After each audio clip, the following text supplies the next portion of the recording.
Ouf! Voici le jour de la délivrance arrivé.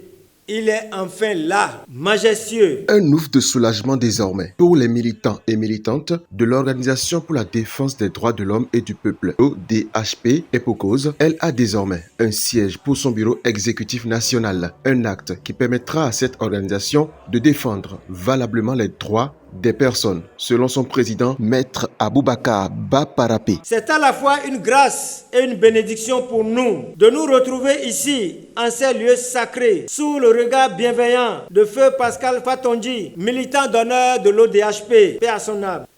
Vous ne pouvez valablement défendre les droits des citoyens si ceux-ci ne vous connaissent pas et ne savent où vous trouver pour vous faire part de leurs préoccupations et de leurs plaintes.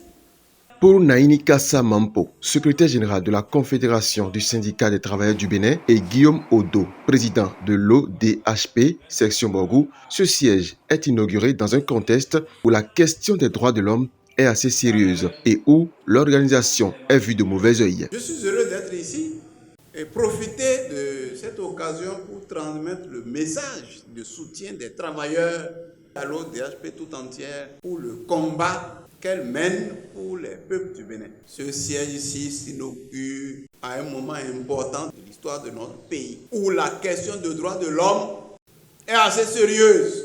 Il faut qu'il y ait des sièges de l'ODHP dans tous les départements, dans toutes les communes, pourquoi pas dans des arrondissements et même dans les villages. J'invite tous les Béninois, un peu partout, où qu'ils soient, qu'ils soutiennent l'ODHP, qu'ils dénoncent les abus, les violations des droits de l'homme, un peu partout. Et les travailleurs aussi doivent pouvoir vous soutenir en portant aussi leurs revendications un peu partout. Le fait que nos revendications ne soient pas satisfaites est une violation aussi de nos droits. Aujourd'hui, quand on parle de l'ODHP, pour nos autorités, c'est comme si nous sommes des gendarmes derrière eux et on ne veut pas nous voir avec des bons yeux.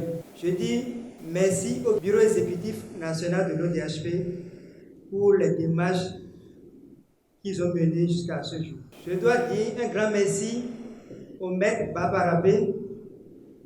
Chaque fois que nous sommes dans les situations les plus difficiles face à nos autorités, il nous encourage et il intervient.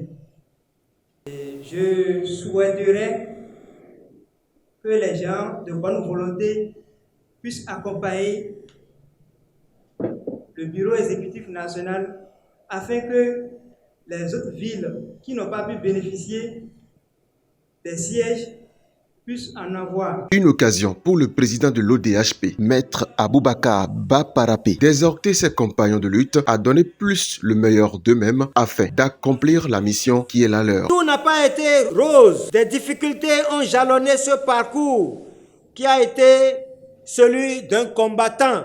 En effet, le gros problème auquel nous avons été confrontés a été la disponibilité permanente des membres du bureau exécutif national, ce qui a pu impacter négativement sur la cohésion du bureau exécutif national qui n'a pu se réunir au grand complet depuis le dernier congrès. Cette situation doit être corrigée très rapidement pour permettre à tous les responsables élus du bureau exécutif national d'accomplir la mission pour laquelle les militants leur ont fait confiance en les élisant à ce haut niveau de responsabilité. Les attentes du bureau national, exécutif national sont simples, celles de voir les structures de base participer à l'animation de l'ODHP en envoyant régulièrement au siège national les rapports d'activité et de payer leurs cotisations. C'est à ce prix et à ce prix seulement que l'ODHP sera forte, indépendante et imprenable. Notons que l'Organisation pour la défense des droits de l'homme et du peuple intervient sur tout le territoire national en matière des droits des populations et a actuellement des sièges dans les départements du Borgou et de l'Atakora.